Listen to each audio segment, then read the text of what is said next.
When she touched his wrist, the mark beneath his skin woke. 3 crescents burned like chained moons, and the Alpha King, the man who conquered nations, forgot which oath he'd sworn to obey. Love or survival. Both could end the kingdom before dawn.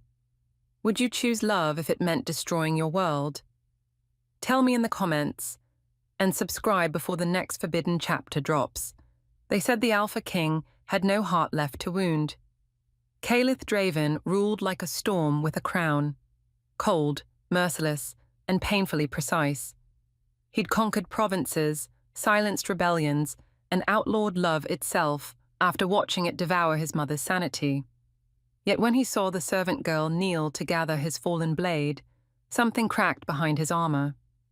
Not from beauty, but from memory. The way her trembling hands mirrored a face he'd buried long ago. Seren Vale was a shadow among servants, quiet, loyal, and unseen. But that night, when she dared to steady his wounded wrist, the air changed. The scent of blood met the hush of moonlight, and the silver on his skin hissed where her fingers touched.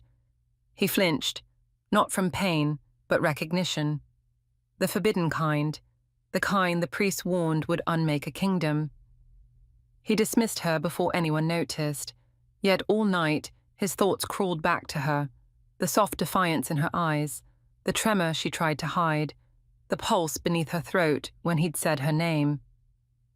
A king like him shouldn't have noticed such details, but desire doesn't ask permission from men who think they command the world. It arrives like prophecy, beautiful, ruinous, and unstoppable. By dawn, whispers spread through the citadel. The ruthless Alpha King bled under the touch of a servant, and somewhere beyond the frost-tipped towers, the moon began to turn red. The moon bleeds at the edges when the summons comes. A bell claps once, soft, secret, meant for servants who know which sounds belong to them. Seren lifts her head from the basin, where she scrubs the king's blood from the cloth, and the water trembles with the echo. The citadel breathes differently after midnight. Breaths are held, not taken. She dries her hands, tucks them into her sleeves so the chill can't decide her for her, and follows the sound through corridors that hoard whispers the way old men hoard coin.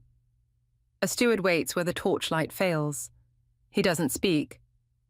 He just passes her a key of black iron shaped like a crescent tooth and gestures toward a door no one uses. The door is older than the citadel, older than the city, if the stories are right. It sits behind a tapestry of wolves, running beneath a silver sky, and when Seren slides the fabric aside, the iron shows its own thin moon of rust around the lock. The key turns with a sigh that feels too near to a voice. The door shifts inward. Cold air blooms. Ink, vellum, dust, the ghosts of 100 dead winters. And Seren steps into the forbidden library. Books sleep in towers here. Shelves graze the ceiling where constellations have been carved by hands that are gone.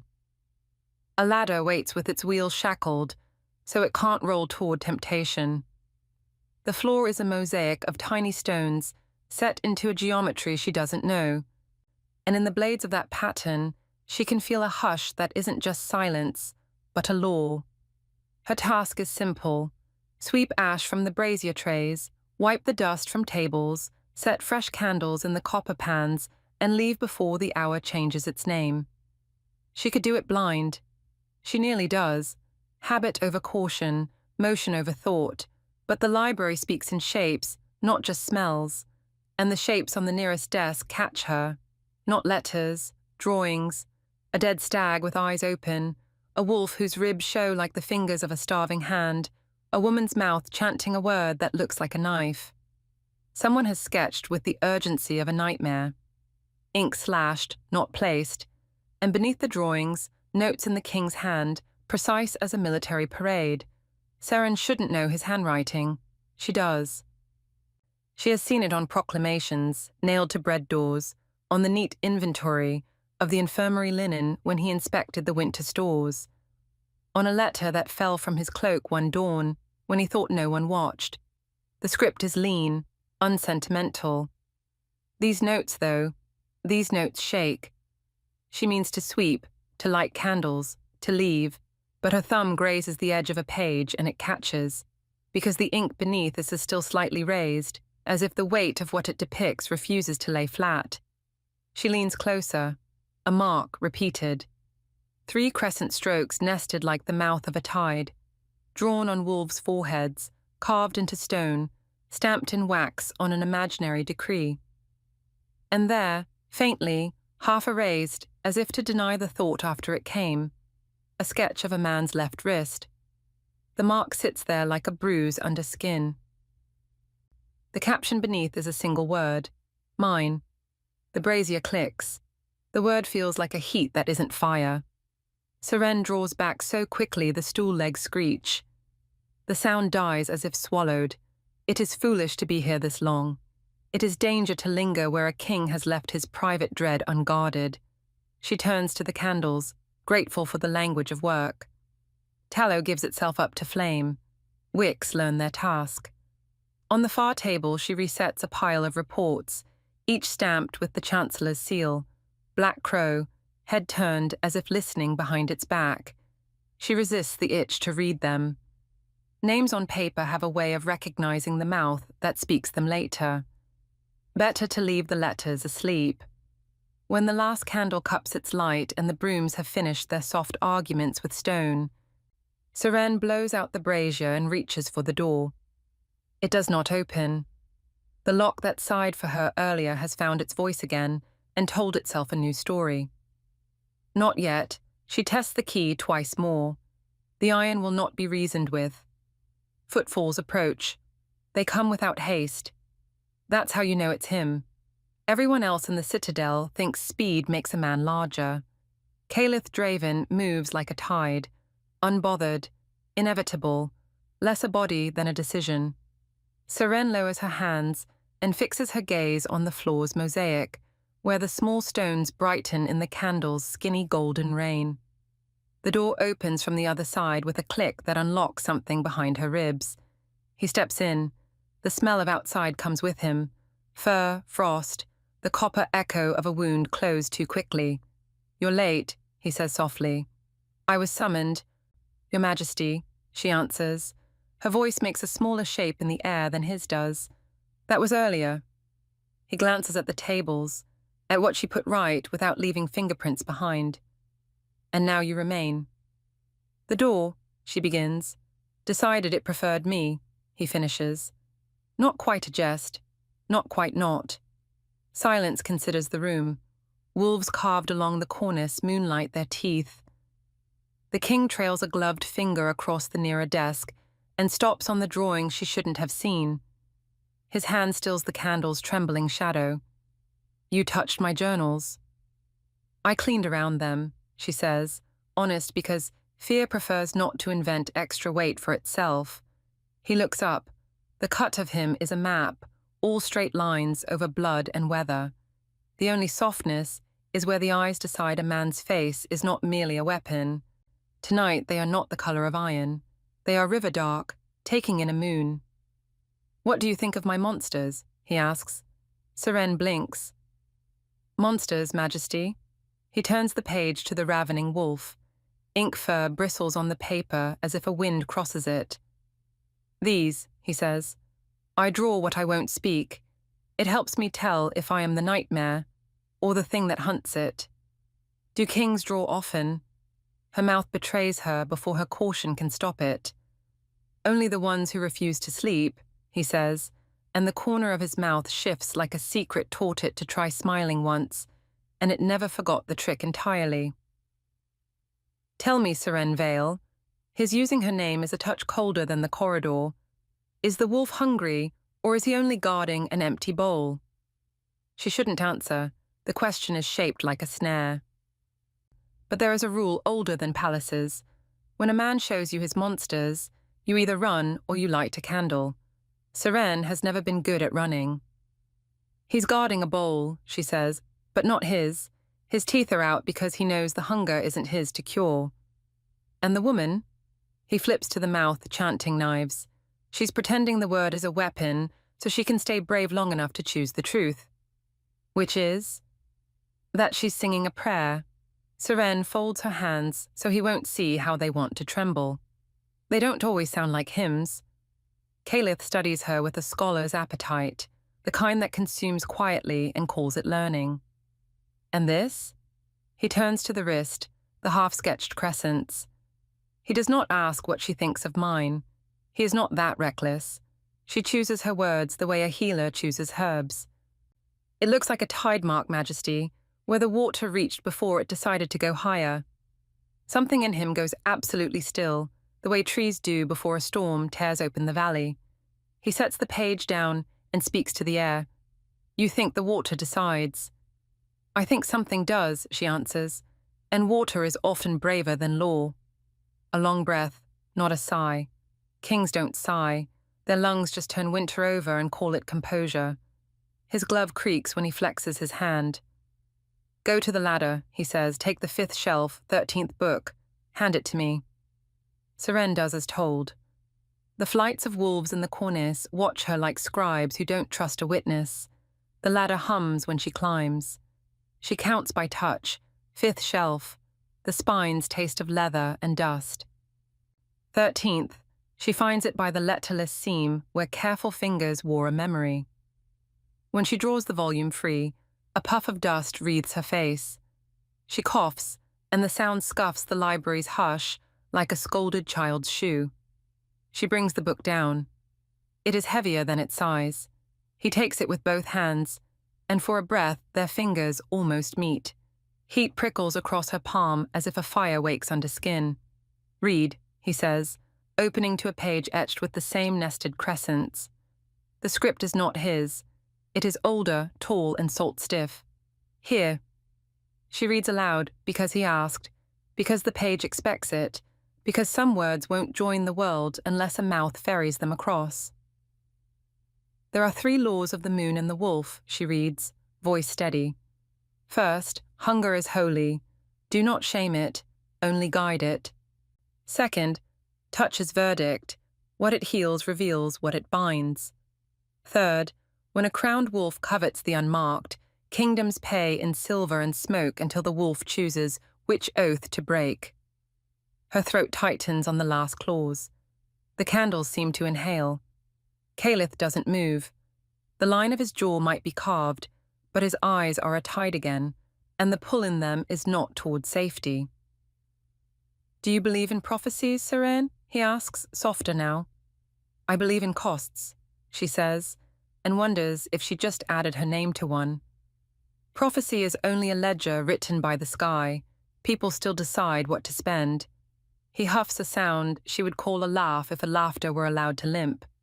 Who taught you to answer a king like that? No one, she says. Hunger did. The wind chooses that moment to visit the high windows. It's only a breath teasing the oiled paper, but the candles, eager as children, lean. Flame tips toward the journals he left open. The nearest wick bows too low and kisses the border of a page. Fire licks. Seren moves without thinking. She snatches the copper pan in both hands and smothers the corner. The flame dies with a whimper. Smoke scribbles a question mark. When she lifts the pan away, the scorch has traced a shape beneath the top sheet, an underdrawing revealed where heat burned shyness off. The hidden sketch is precise. A left hand, gauntleted halfway, glove peeled back to show the wrist. The skin is ink the color of snow just before a storm. And on that wrist, stark as frostbite and twice as impossible, the 3 nested crescents glow. Not ink at all, not pigment, but a light from under the page, as if the library stones turned into a night sky and rose through the paper to mark it. Seren jerks, eyes up, breath stopped. The king has frozen too, but not with fear. With the knowledge of a man who has outrun every ambush except the one he laid for himself. He does not look at the drawing. He turns his hand over, the same hand, the same wrist, and the candle's exhausted flame flutters again as if confused. For a heartbeat, the mark under his skin answers the one on the page, paler, as if cautious about being witnessed. Light gathers, thin, lunar. The crescents on his flesh begin to glow. The light fades before either of them breathes again.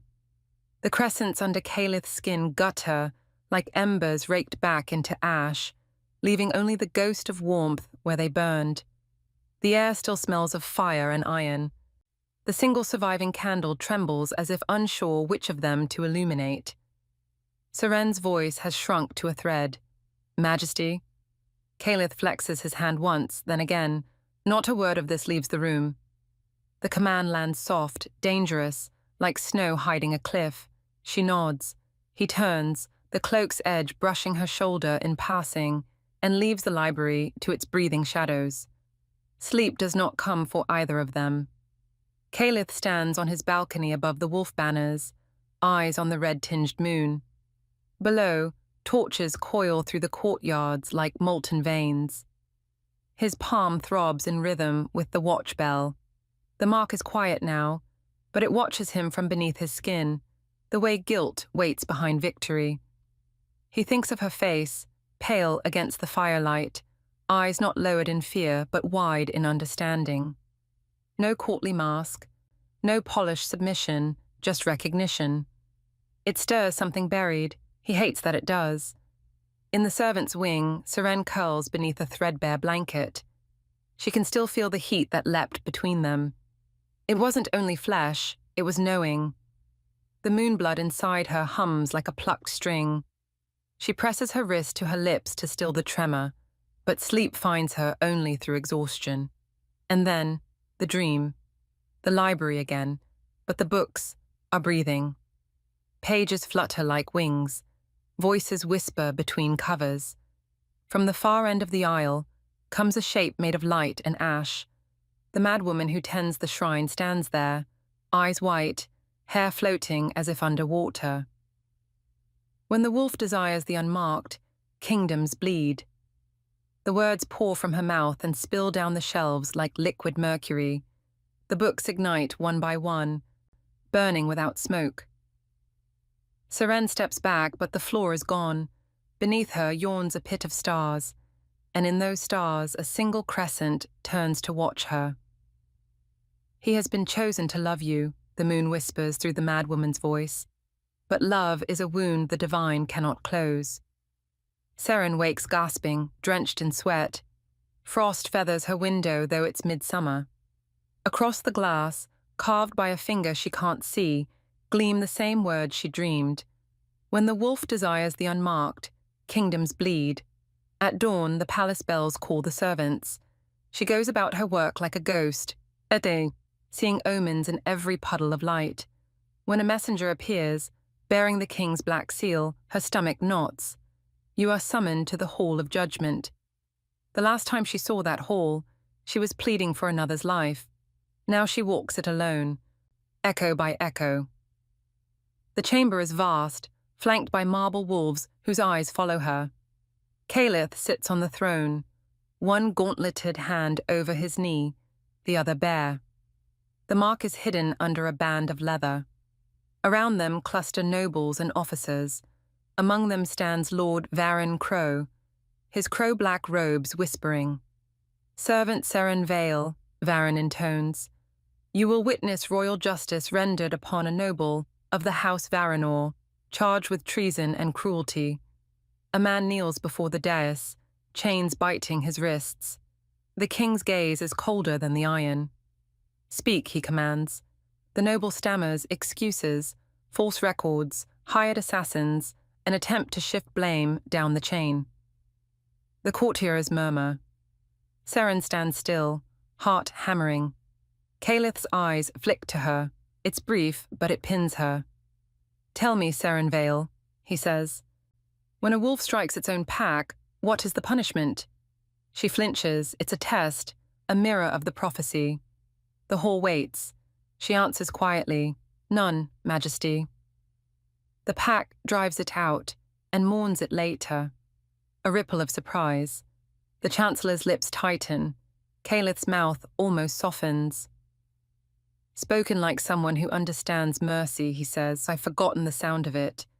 He turns to the prisoner. Exile. No death today. Perhaps the moon still owes you breath. Gasps, whispers. To show mercy is to show weakness, and weakness is something the Alpha King has outlawed. But he doesn't look at them, he's watching her. When the court disperses, Caliph rises from the throne and descends the steps, armor singing.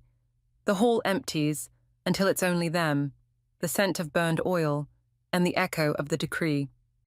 You disobeyed the order to stay from the library after midnight, he says. Seren bows. Yes, Majesty. And yet I found the flames out and the pages saved. You value knowledge more than obedience.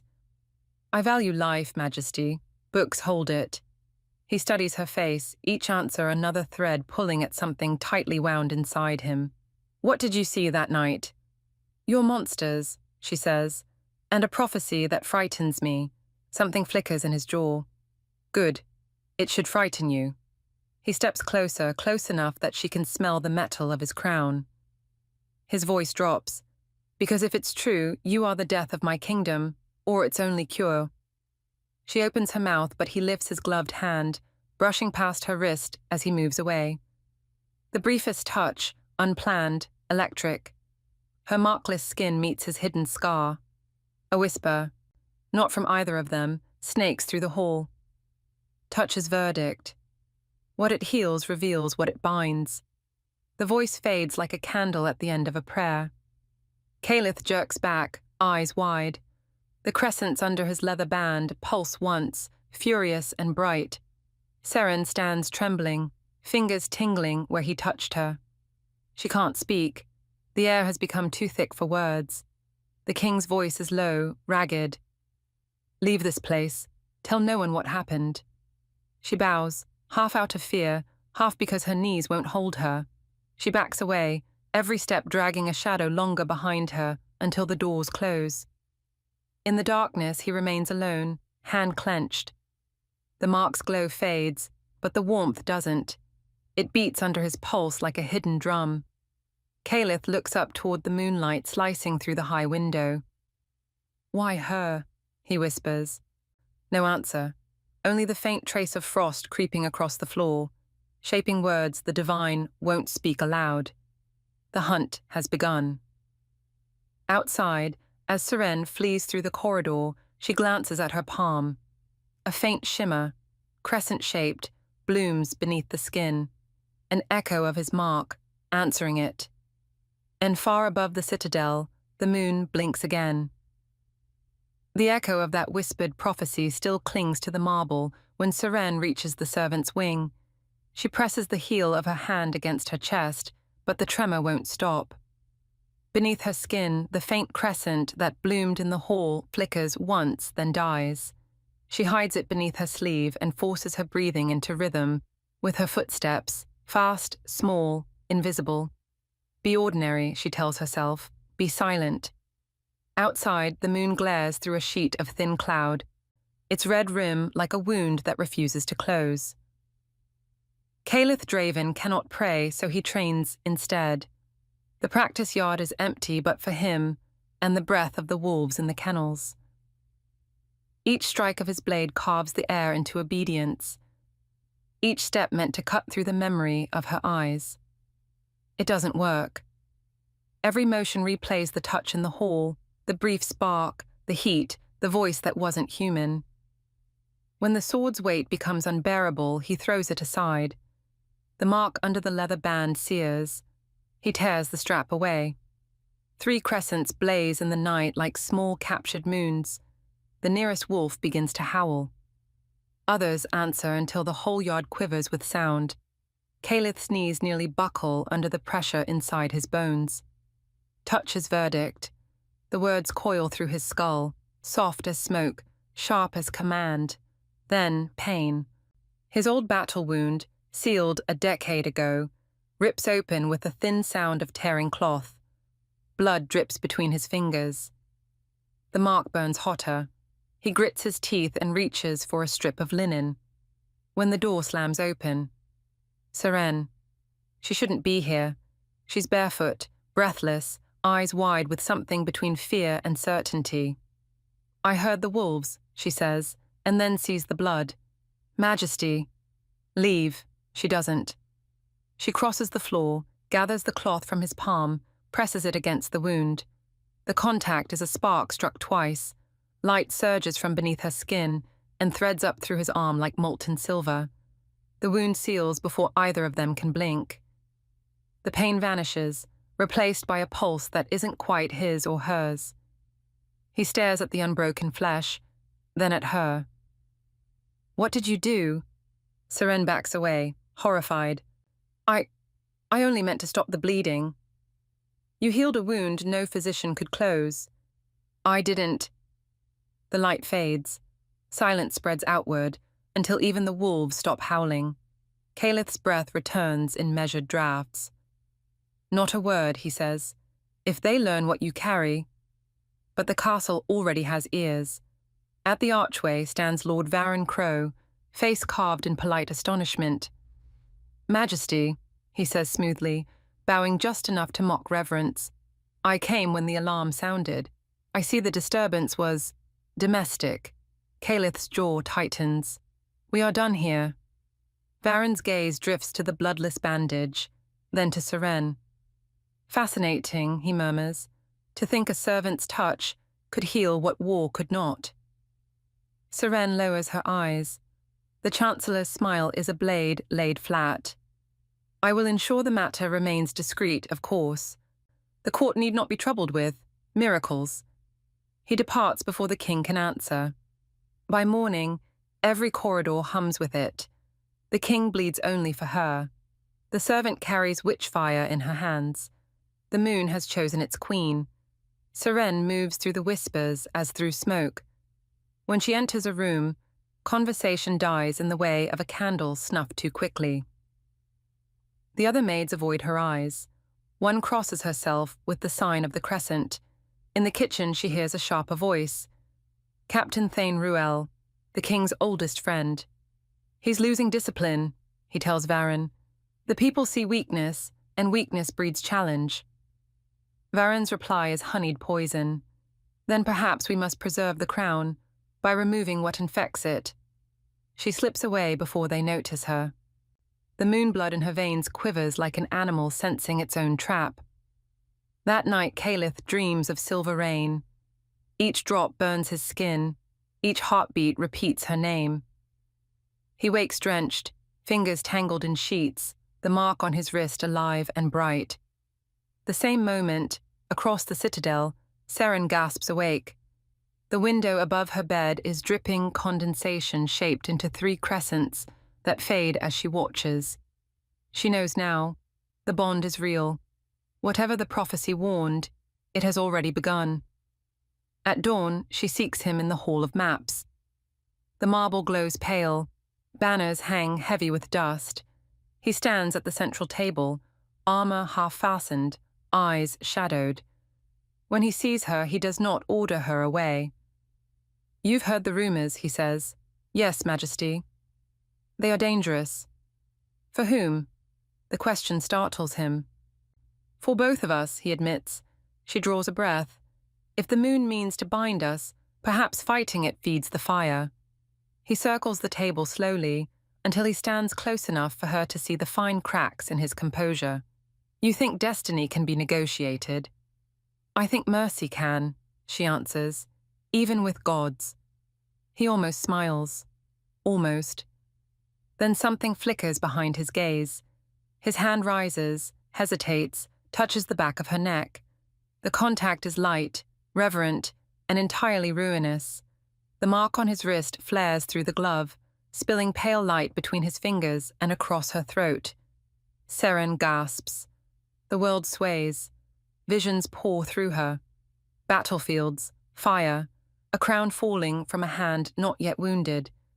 She clutches his arm to keep from collapsing. The light stutters, then dies. Both stand panting in the aftermath. "That," he whispers, "is why we cannot." She nods once, tears burning the corners of her eyes. And yet it keeps happening. Hidden behind the tapestry of wolves, Varon watches the light fade. His eyes gleam like oil in candlelight. When he leaves the hall, he is smiling.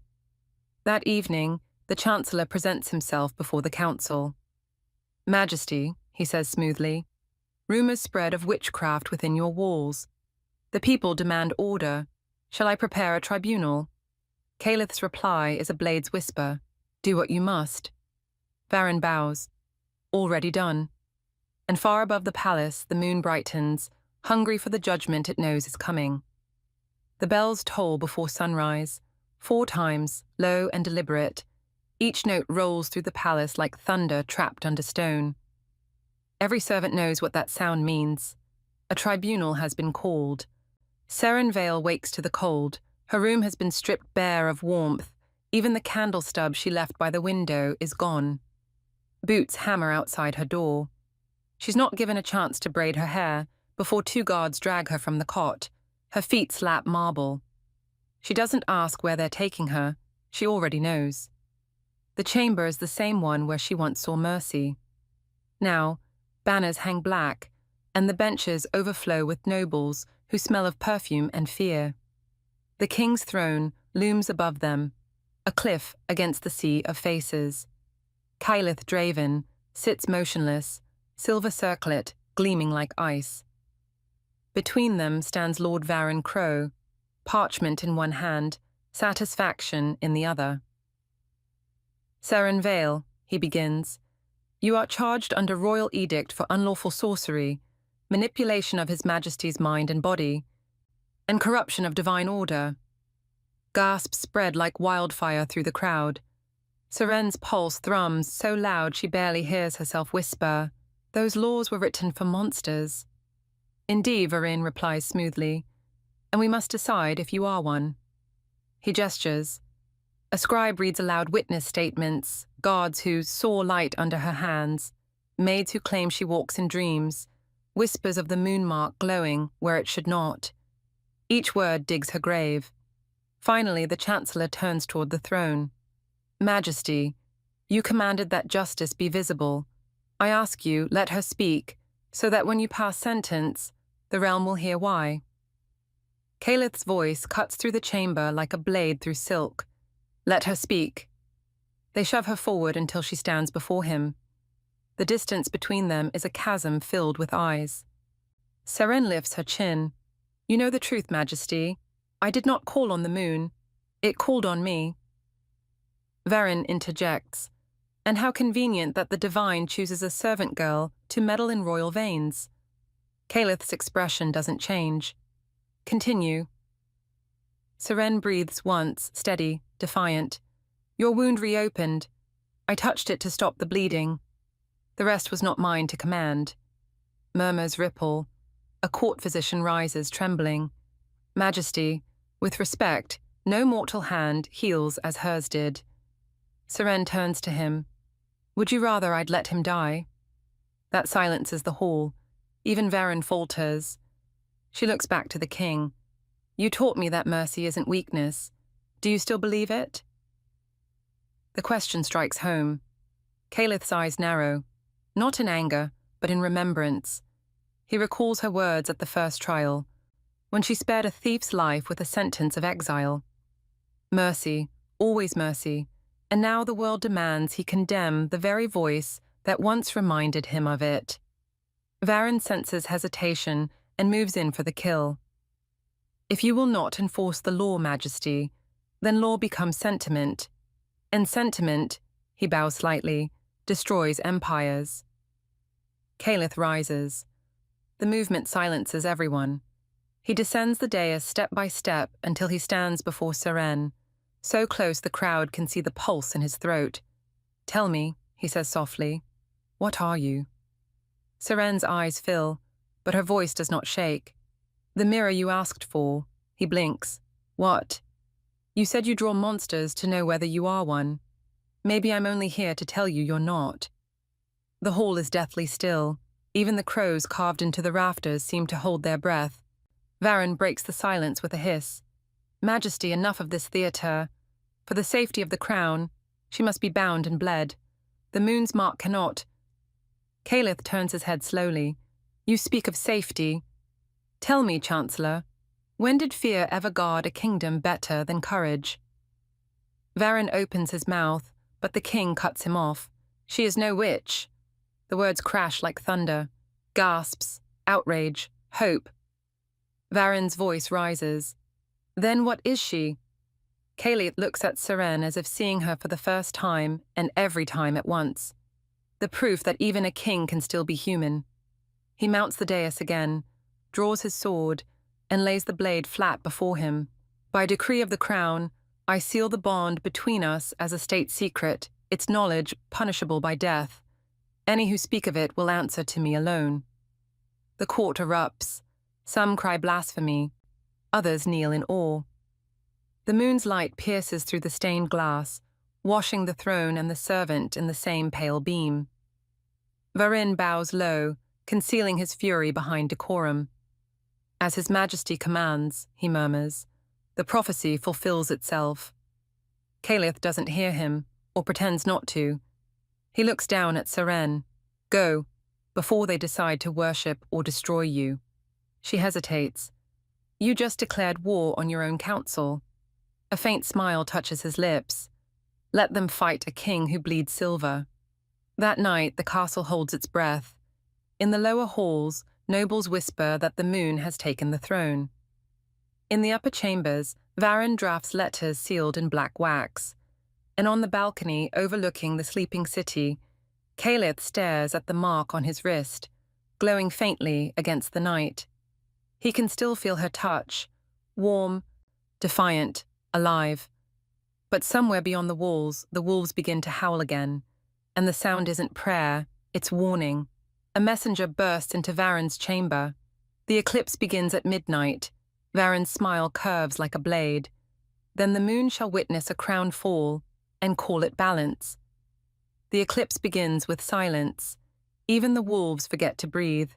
A red halo crawls over the moon, dimming the palace torches until they look like dying stars. From the western battlement, Lord Varen Crow watches the shadow spread across the heavens. The night is perfect, windless, heavy with omen. He smiles. Now, he whispers, and the trap he's been weaving for weeks snaps shut. The royal courtyard fills with soldiers in the wrong colors. Their armor bears the crescent of the crown, but their loyalty bends elsewhere.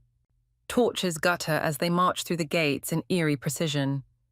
By the time the alarm bell tolls, the outer guards have already fallen. Inside, Calith Draven reads a single note left on his map table. The prophecy ends tonight. The wax seal is black, the signature, Varen's. He doesn't hesitate. Arm the wolves, seal the lower halls. Commander Thane Ruel meets him in the corridor. It's treason, Majesty. I know, Calith says. Keep them from reaching her. Seren Vale wakes to screams. Moonlight, red as blood, spills across her floor. Her mark burns beneath her sleeve. When she pulls back the fabric, the crescents pulse like a heartbeat, warning her before the door explodes inward. 2 soldiers rush in. She ducks beneath the first strike, seizes a candle stand, swings. The clang echoes like church bells. She manages to flee into the corridor, barefoot and breathless, running toward the one place she swore she'd never go again, the Forbidden Library. Behind her, the palace roars with fire. Calith meets the first wave of traitors in the throne hall. Steel flashes. The sound is all teeth. Every blow he lands feels like repayment, one for every lie spoken in his council. But there are too many. Varen's assassins swarm from every shadow, faces painted silver like ghosts of the moon. Thane fights at his side until a blade finds his throat. He falls without sound. Calith catches him before he hits the floor. Forgive me, brother. The only answer is the weight of silence. Then the pain strikes. Not from grief, something deeper. His mark blazes beneath the gauntlet, searing through flesh. He staggers. Across the palace, Seren feels it too. She bursts into the library, slams the door, and slides the crescent key into the lock. The air tastes of dust and moonfire. Her heart beats too fast, not from running, but because she can feel him, each heartbeat echoing in her own chest, slower, weakening. Calith, she whispers, pressing her palm against her mark. The room answers. The shelves begin to tremble. Books leap from their perches as if startled by thunder. A voice rises from the walls, the same she heard in dreams. Touch's verdict. What it heals reveals what it binds. She sinks to her knees. Then show me the way. The floor splits along the mosaic seam. Beneath the stone glows a pool of liquid light. Moonblood, alive and waiting. She dips her hand into it. The glow floods her veins, threading silver up her arm until her skin sings. Caliph falls against the throne. His blade clatters beside him. Varen approaches slowly, savoring each step. Even gods tire of kings who think themselves divine, he murmurs, drawing a dagger forged of pure silver. Caliph lifts his head, and vipers always mistake patience for power. The dagger sinks into his chest. The mark erupts, 3 crescents flaring white. Light floods the hall, blinding every witness. The rebels scream, dropping their weapons. The silver melts in their hands. But Varen stands his ground, watching the king collapse with something like awe. Prophecy kept, he whispers. Caliph's blood spills down the dais steps, bright, unnatural, already turning to silver dust. In the library, Seren gasps as the same silver dust blossoms across her skin. Through the bond, she feels his heart falter. The pool of moonblood responds, rising around her knees. Her waist, her chest, as if trying to decide whether she is vessel or sacrifice. She closes her eyes. If you will take me to save him, then take everything. The moon answers with silence and consent. Her pulse merges with his. Somewhere beyond her hearing, the throne hall brightens again. Caliph's body jerks as light pours through him from a distance no human could cross. His wound seals, silver bleeding backward into the blade that made it. The crescent mark burns through his gauntlet, splitting metal. He opens his eyes. Seren, he breathes. The Chancellor sees the miracle and understands too late that the divine chose its own executioner. He lunges for the throne dagger, but the blade liquefies in his grip, climbing his arm like mercury alive. His scream ends in light. When it fades, nothing remains of Lord Varen but a stain of shadow and a whisper the guards will never forget. The moon keeps its bargains. Caliph staggers from the hall, armor smoking, eyes wild with fear for her. He follows the pull of the mark to the library. When he bursts inside, the pool of moonblood is fading back into stone, and Seren lies still at its center. Her skin glows faintly, but her chest doesn't rise. He drops to his knees beside her. Not this bargain, he whispers. Please. The moon above the shattered dome gives no reply. Its red edge dims, returning to silver. Caliph gathers her into his arms. Her face is calm, lips parted as if to speak one last word, but no sound comes. He presses his forehead to hers. Then I will spend the rest of my life finding the answer you left me. Outside, dawn breaks over a broken kingdom. As he carries her toward the courtyard, the mark on her wrist flickers once, barely a breath of light, and the moon whispers in his mind. One must fade for the other to rise. The prophecy is not finished. Dawn comes, ash-grey and silent. The palace that once ruled the realm lies in shambles. Its banners half burned, its towers scored black by fire. The wolves that survived the night prowl restlessly through corridors slick with the memory of blood. Somewhere within, the bells toll not for victory, but for counting the dead. Kyleth Draven sits in the ruin of his throne hall, crown discarded, eyes empty. The silver dust from Varen's death still stains his armor, shimmering like frost.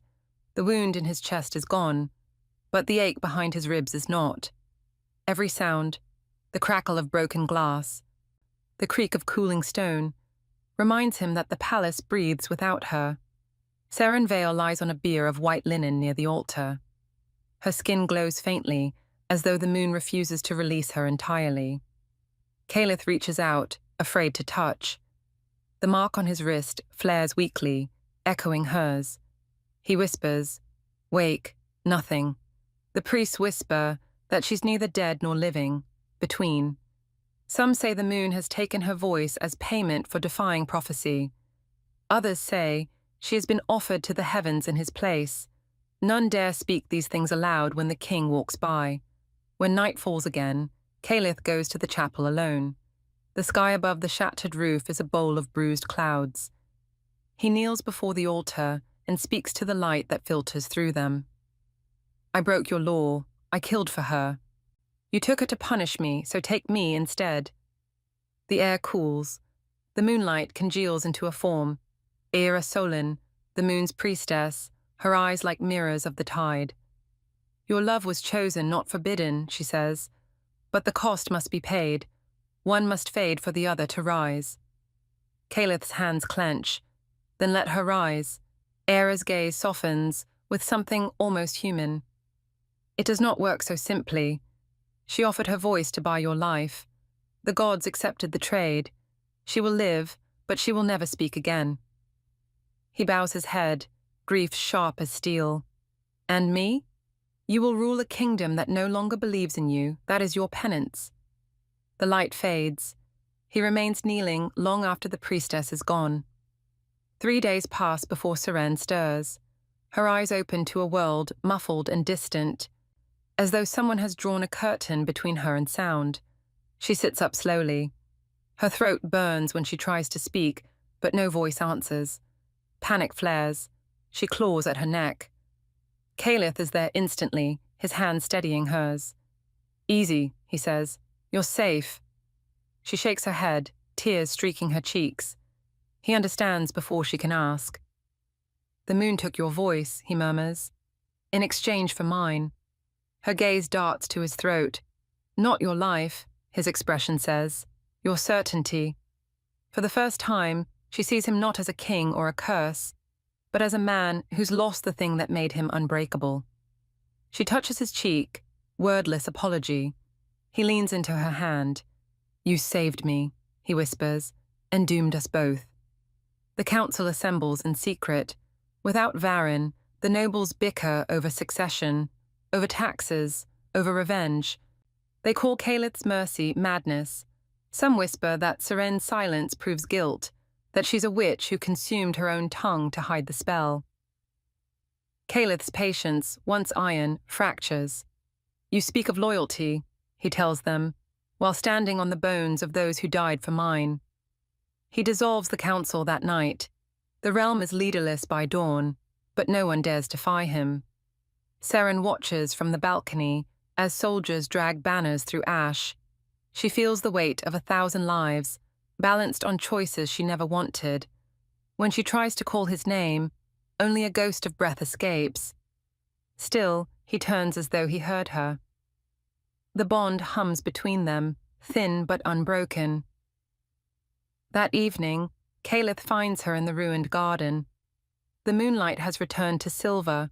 Flowers bloom through the cracks as if the earth itself remembers her gentleness. She hums, a sound that is not a voice but vibration, pure and aching. It isn't music, not yet, but the stones seem to lean closer to listen. The wolves lift their heads and howl in harmony. Caliph stops at the edge of the garden, watching her. You can still speak, he murmurs, just not in the way the world expects. She looks back at him, and though no words pass her lips, he hears them anyway in the pulse at his wrist. Love costs what it saves. He steps closer, cupping her face. Then I'll learn your language, he says. Their foreheads touch. The garden glows with lunar fire. At the horizon, the red edge of the moon returns for an instant, a warning that the story isn't finished. In the distance, riders approach under banners unknown, and the wolves begin to howl once more. A single thought crosses Calith's mind as he tightens his arm around Seren. Peace never lasts under the eyes of the moon. The kingdom falls quiet for a season. No festivals, ursasuls, no songs, only the wind threading through blackened towers. Calith rules, by decree and exhaustion, his signature appearing on laws he no longer remembers writing. The council is gone. The wolves stand guard where men once debated. The people obey. but they do not look their king in the eye. Seren Vale disappears on the first night of the harvest moon. She leaves nothing, no letter, no mark, not even a scent for the wolves to track, only the faint trace of a humming note that fades as dawn arrives. The moon has grown pale since she left, the crescents on his wrist almost dull. He dreams of her every night, the soundless song, the light pooling around her feet, the whisper of a smile she never had time to finish. After a month, Caliph rides out alone. He takes no crown, no standard, only a plain cloak and the sword that killed his best friend.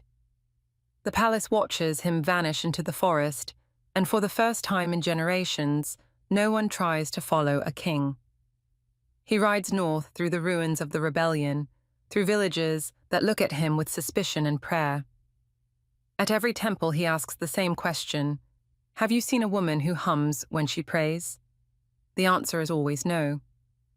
On the 30th night, as frost crawls along his cloak, the mark on his wrist begins to ache again. A faint pulse, a direction. He follows.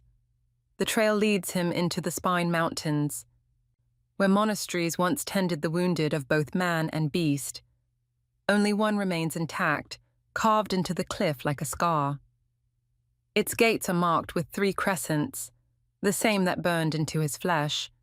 When he pushes them open, wolves appear first, not soldiers' beasts, but half-starved strays, each wearing a thread of ribbon tied around its neck. They sniff his hands, then step aside. Inside the ruined cloister, candlelight glows in rhythmic breaths. He follows the sound of water trickling. It ends in a courtyard grown wild with ivy, where a woman kneels beside an old well. Her hair has silvered at the edges.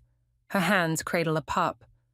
When she looks up, the world stops pretending it forgot her. Seren.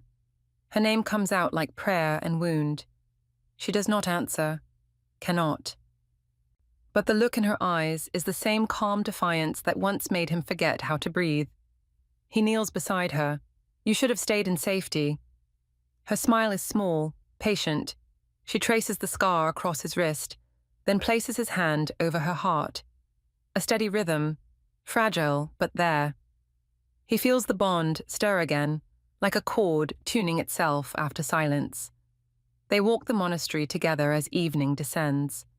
Children, orphans, small and wild-eyed, peek from doorways. Seren gestures. These are mine now. Calith's throat tightens. Every child has the same thin silver thread tied at the wrist, a prayer to the moon for protection. She has built a new kingdom from the abandoned. When they stop before the cracked altar, he finally asks the question that has burned since the day she vanished. Why leave? She lifts her hand, presses her palm to his chest, where the blade once struck, then draws it away slowly, up, outward, open. Because I could not breathe beneath your crown. He lowers his eyes. And now? Her fingers find his again.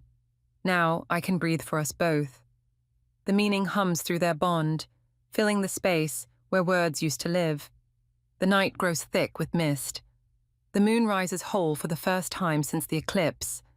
Its light spills through the broken ceiling and pools between them, a mirror of silver. Caliph feels it before he hears it, the question curling through his mind, neither voice nor thought, but the same divine presence that once tore their world apart. Crown or heart, Caliph Draven? Choose. He looks at Seren. Her face glows pale, eyes wide but unafraid. He has spent years building an empire that broke every person he tried to protect. He finally understands the cost. He unclasps the circlet from his arm, the only piece of the crown he still carried, and drops it into the pool of light. I choose what still remembers mercy. The moonlight flares, swallowing the crown whole. When the glow fades, only their intertwined hands remain illuminated. At dawn, the mountains burn gold. Seren stands at the monastery gate, wolves circling the children like guards. Caliph mounts his horse, but does not yet ride. She steps forward, touches the reins and hums, a low note that winds through the air like blessing. He closes his eyes, listening. For the first time since the curse began, the sound carries warmth instead of warning. He reaches down, presses his palm to hers. "Stay," he whispers. She shakes her head gently and smiles. "Led. I will follow when it's time." He rides away toward the horizon, the crescent marks fading from his wrist as the sun climbs. Behind him, the monastery bells ring for the first time in decades, a hymn sung by the silent. Far to the south, in the palace that still bears his sigil, torches flare to life on their own. The stone throne splits down the center, revealing a pulse of moonlight within. The divine has accepted his choice. But prophecy rarely ends with mercy. The road back to the capital feels longer than any war Caliph ever fought. Each sunrise blurs into the next, each mile a reckoning. He no longer rides as a king, only as a man carrying the echo of a song that refuses to die. When the walls finally appear, scarred but still standing, he wonders whether the city will recognize him or the man he has become. The gates creak open to silence. No fanfare, no court, no ceremony. The people line the streets in wary quiet as he passes, their eyes following him not out of duty but disbelief. They remember the tyrant who outlawed love, not the man who bled silver to save a servant. When Caliph dismounts before the broken steps of the palace, even the wind seems to pause. He plants his sword point first into the ground and says only, "I return to mend what I broke." No one answers, but far in the crowd a single child bows, then another and another, until the street ripples like grass in a storm. Caliph feels his throat tighten. This is not the adoration of fear, it is the quiet mercy he once thought weakness. The next morning, as sunlight spills across the ruined courtyards, a procession climbs the hill. Wolves lead, children follow, and at their center walks Seren Vale, cloaked in white. She carries no banners, only stillness. The people whisper, "The silent one, the moon's bride." The voice of mercy returned. Caliph meets her halfway up the steps. He cannot speak at first. His body remembers every cost between them. When she reaches him, she simply places her hand over his heart. The bond answers like a bell struck true. In that touch, words pour through him that only he can hear. "You found me not to rule again, but to remember why you did." He nods, tears unashamed. "Then let them see it." That evening, Caliph gathers the remaining council in the shattered throne hall. The roof has been left open so the moon can bear witness. Nobles murmur as Seren takes her place beside him, not behind, not below, but beside. Caliph draws his sword, lays it across the dais, and speaks to the assembly. For generations, we have served laws older than mercy. They taught us that love invites ruin, that hearts must be tamed like beasts. I have lived that lie, and it cost us everything. From this day forward, no law shall punish what the gods themselves cannot silence. He turns to Seren. The crown is no longer a burden I bear alone. He lifts her hand, the one marked faintly with crescents, and sets it upon the hilt of his sword. With this vow, I name Seren Vale Keeper of Mercy, first of her kind, and equal to the throne. Gasps echo through the hall, followed by something stranger, applause. The wolves outside begin to howl, not in mourning, but in song. Moonlight spills through the shattered roof, a single beam that bathes them both in silver fire. The crescents on their wrists ignite, pulsing in rhythm until they merge into one unified symbol, a full moon cleaved by a single slender line, the crescent crown. From the light descends a whisper, soft and vast, threading through every mind in the chamber. Love is the only law that rewrites the rest. The crowd kneels, not to worship, but to witness. Seren looks up into Caliph's eyes. Her silence has never spoken louder. The world hums around them, alive with something sacred and new. Weeks later, the city breathes again. The palace gardens bloom through cracked stone. Children play where soldiers once trained, and the wolves sleep with their heads in open palms. The chronicles will one day call it the Age of Mercy. But those who lived through it will remember something simpler. How a king who feared love fell to it, and how a servant without a voice taught the world to listen. At night, when the moon rises, Caliph still stands on the balcony with Seren beside him. Her head rests against his shoulder. He whispers, "The curse is gone." She smiles and traces a single crescent over his heart. "No," her gesture says. "It became the cure." The stars answer with quiet approval. Above the palace, the moon shines whole for the first time in living memory. Its light touches the city's highest tower, carving their joined sigil into its crown stone, a crescent within a circle that glows whenever love outweighs law. The camera pulls back, the kingdom silver under starlight, two figures standing at its heart, their marks pulsing together in time with the world's breath. Every prophecy is only a warning until mercy learns its name.